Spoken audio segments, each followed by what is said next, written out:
2 weeks ago, number 9, Joe Pisarcik of the New York Giants threw a 78-yard touchdown pass to wide receiver Jimmy Robinson. And last week against the Philadelphia Eagles, Parkway Joe and Jimmy Robinson proved that lightning can strike twice.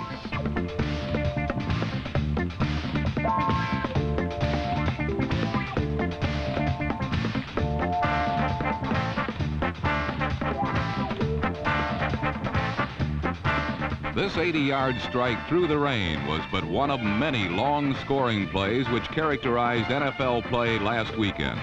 But in this particular game at Giants Stadium, it was the Eagles who did the rest of the long-distance flying.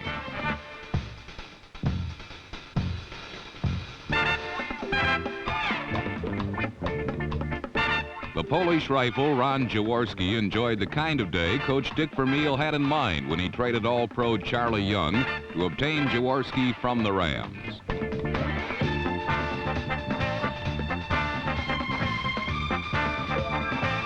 Number 85, wide receiver Charlie Smith, turned this flanker screen into an easy 7 points. But Jaworski's longest bolt went to the man who replaced Charlie Young at tight end, Keith Krepley, number 84.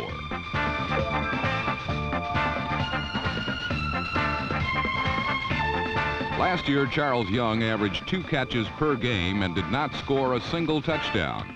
So far this season, unheralded Keith Krepley also has 2 receptions per game, but for an average of 24 yards per catch, and he has already scored 3 touchdowns. But the play that broke the game open was, of all things, a 70-yard run, the longest by an Eagle player in 19 years.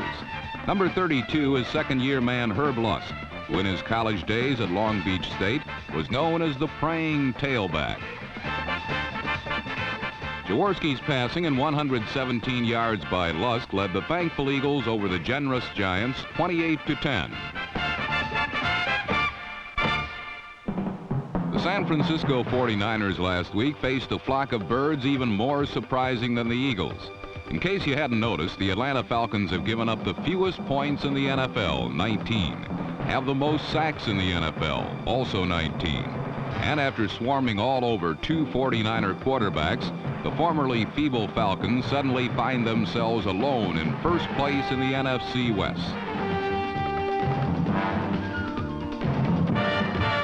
This apparent touchdown was nullified by a penalty, but well aware of the limitations of their offense until Steve Bartkowski returns from knee surgery, the amazing Falcon defense kept digging for the end zone.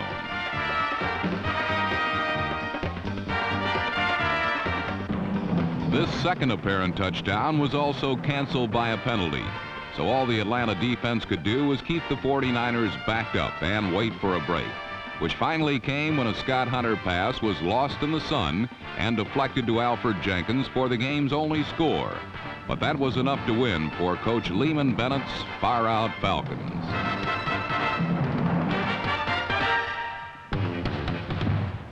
When the St. Louis Cardinals meet the Dallas Cowboys, look for a shootout, not a shutout.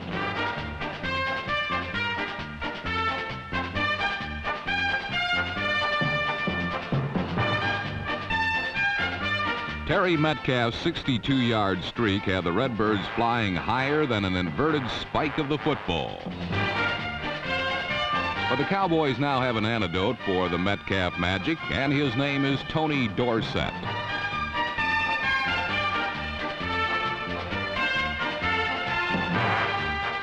Dorsett's 77-yarder was the longest ever by a Cowboy runner. And in all, touchdown Tony picked up 141 yards on only 14 carries. But the Cards bounced back with a kind of explosion St. Louis fans have grown accustomed to in recent years.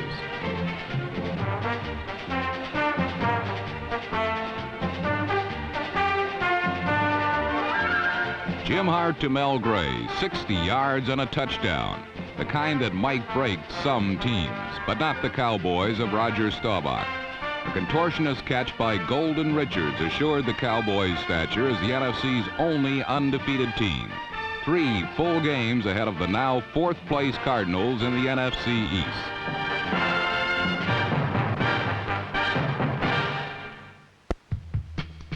Once upon a time, the most feared of all offenses in the league was the Buffalo Bills. But since O.J.'s 2003-yard season, the Bills have traveled to the opposite end of the spectrum. Their one remaining gem is Simpson, a talent who can still turn disappearing routines into 50-yard gainers.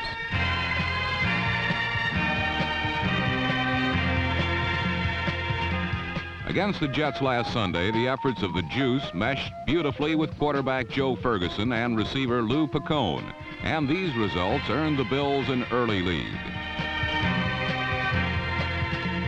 One touchdown had the confetti flying in Buffalo's Rich Stadium, and for good reason. The Bills were playing the New York Jets, a team that seems to dig deep in their playbook only to emerge each Sunday with the same old play.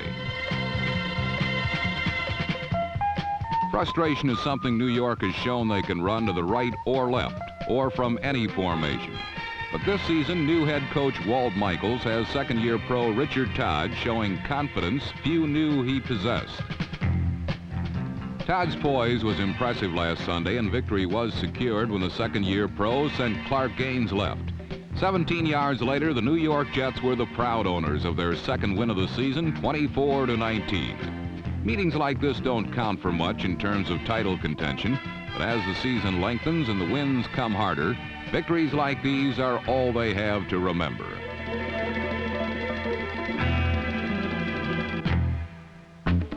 While isolated survivors sang, "How high's the water, Mama?" the Seattle Seahawks and the New England Patriots patrolled Schaefer Stadium last Sunday, merely looking for higher ground. But just when it seemed as though the top of the pile might be the only point above flood stage, the rains lessened, sending both teams in a panic to play as much as they could before the monsoon returned. In their haste, however, Seattle forgot to cover Patriot tight end Russ Francis, and this score left the finless Seahawks in the undertow.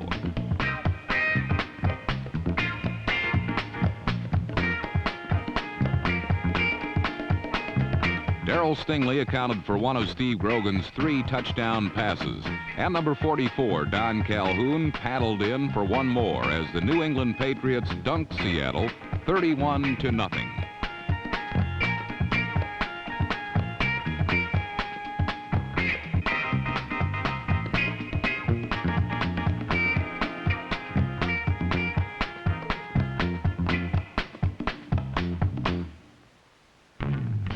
While web feet were the order of the day in New England, in Baltimore, spikes would do nicely. Here the Colts and the Miami Dolphins were paired, and with a fast track beneath them, 792 yards were amassed by these two unbeaten teams.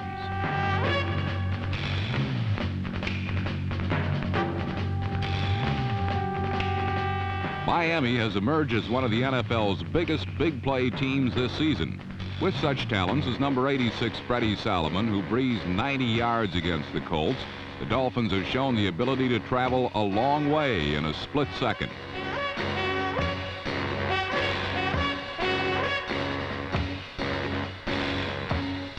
Whether sailing on the arm of Bob Greasy to grease lightning receivers like Solomon and Duriel Harris, or speeding on the gallop of Benny Malone, number 32, the Dolphins showed their AFC Eastern rival it has the dynamite to do a lot of damage.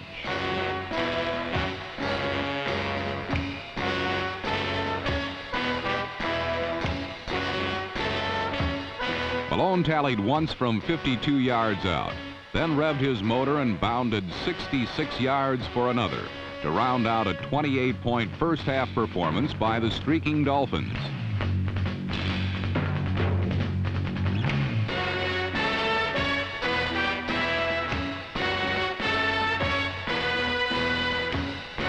Miami's explosion would have ripped any other team apart, but their opponents were a team that knows something about the big play. It's a measure Baltimore has in abundance, the least of which goes by the tag of Mr. Versatile, Lydell Mitchell, number 26.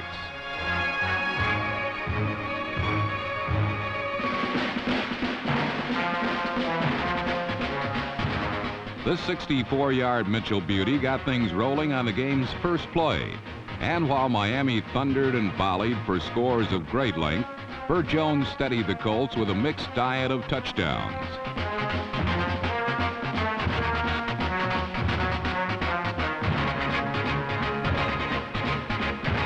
Tight end Raymond Chester held on for the go-ahead at 31-28. Then Jones put the game away with 2 strikes to wide receiver Glenn Doughty. In the end, it was a steadier Baltimore team that outgunned a freewheeling Miami club 45-28. A pleasing sign indeed for Colt head coach Ted Marchibroda. The Minnesota Vikings, time-worn, stone-faced veterans. NFC Central Division champions 8 of the last 9 years.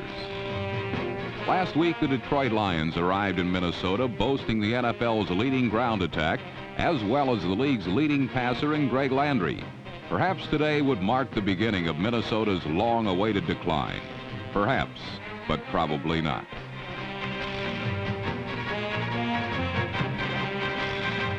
For league-leading ground attacks and league-leading quarterbacks seldom prosper against the Vikings. Minnesota buried Greg Landry and friends, allowing the Lions all the yardage they wanted between the 20s, but only 1 harmless touchdown. Meanwhile, Fran Tarkenton and group scored twice, once on this extemporaneous downfield exchange between Ahmad Rashad, number 28, and receiving mate Sammy White.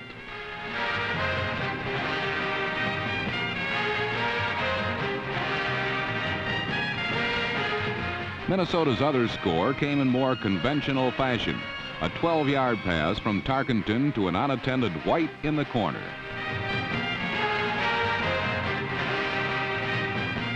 Somehow the Vikings keep surviving these Central Division showdowns. But then that's probably why they're annual Super Bowl contenders and why the Lions are perennial also-rans.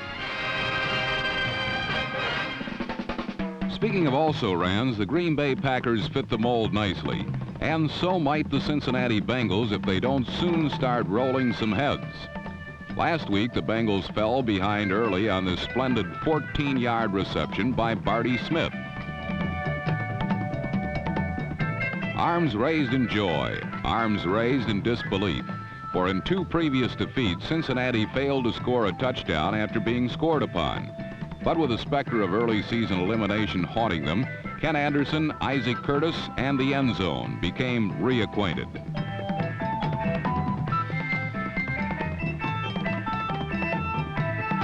Cincinnati's problems to date, surprisingly, have been offensive problems. But last Sunday, the Bengals ran off 65 plays at more than 5 yards a crack. It was a good feeling. Cincinnati prevailed over Bart Starr's punchless Packers 17-7, staying abreast of the rest in the rugged AFC Central Division. And what about the rest? Well, what did Steeler quarterbacks number 15 Mike Kruczek, number 12 Terry Bradshaw, and Houston Oilers quarterback number 7 Dan Pastorini have in common last Sunday? If you said all 3 threw touchdown passes, you're wrong. Only Dan Pastorini could manage that. A 51-yard thing-a-beauty to Billy Johnson.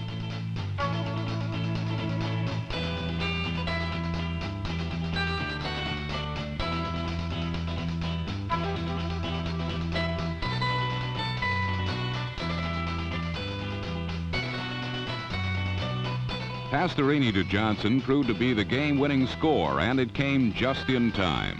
For on this Sunday, what Pastorini had in common with his Steel City counterparts was bad luck. Dante fell beneath a Steeler pass rush and came up with a sprained ankle.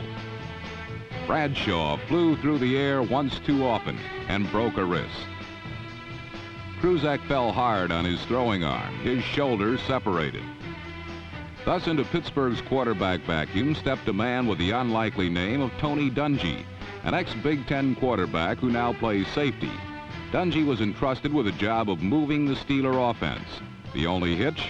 Dungy had never taken a snap as a professional quarterback.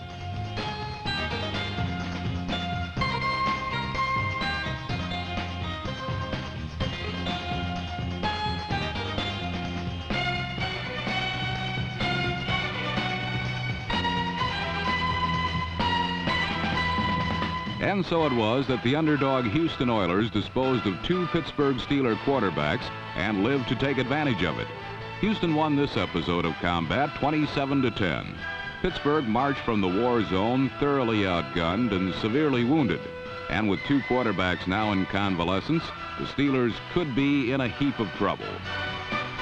But it was all in a day's work for the Giant Killers, who just donned their peacetime apparel and slipped quietly away.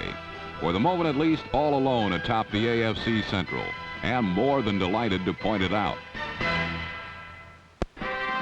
The Oakland Raiders do not visit a stadium, they invade it.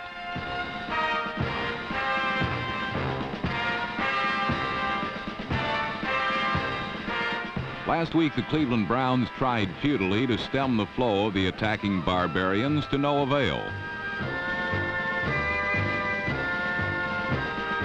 The Browns got in a few good licks, but they were so few and far between that they occasioned New Year's Eve-like revelry and intimate celebration.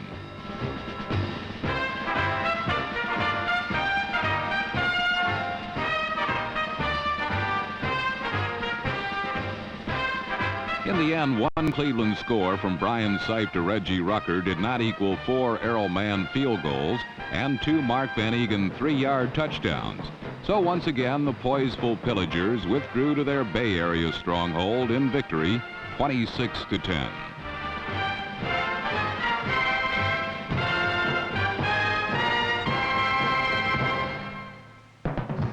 Meanwhile, sartorial splendor was one of the Chargers' strengths when they visited the Superdome with a defense that unhinged and undressed the Saints last week.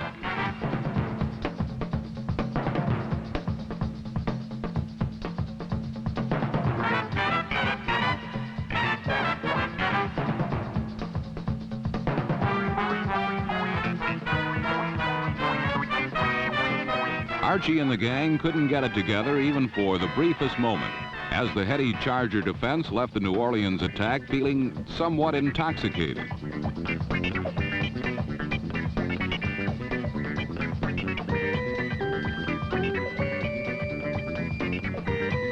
While the Saints had no get up and go, the Lightning Brigade struck with hurdlers and long-distance runners.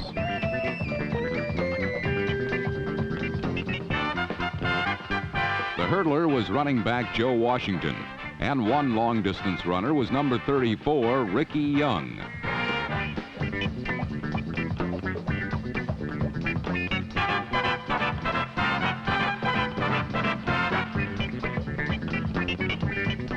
This particular spectacular was nullified, but Young did score one valid 6-pointer.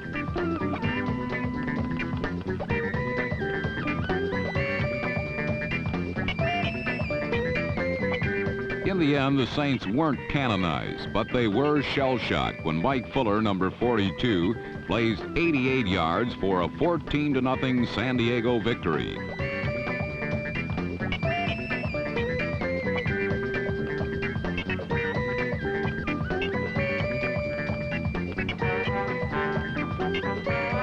So in the AFC West, the Raiders are big and bad. The Chargers are getting larger and kind of naughty themselves. And the Denver Broncos have a cute little mascot to bring them luck. I think the one on the right is the mascot. But with the Orange Crush defense, the Broncos don't live on luck.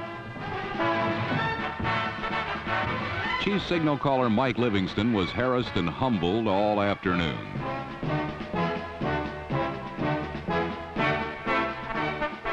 His frenzied throws flew errantly, this one captured by number 20 cornerback Lewis Wright, who made an exceptional return.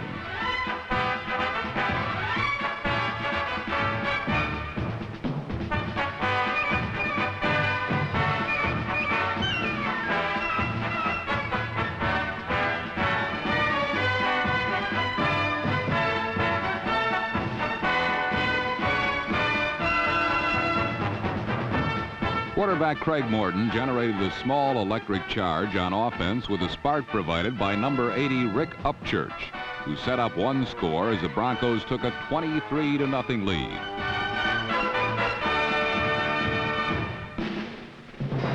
At this point, the Chiefs were psychologically beaten, having let too many things get to their heads.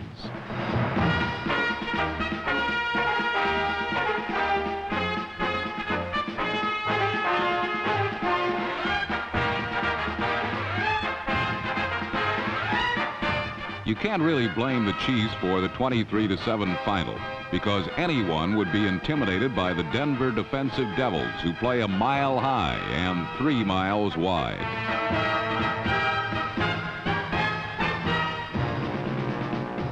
In 4 games, they've allowed only 26 points. So far, they're bloody but unbowed. But this week, it's showdown time in Oakland.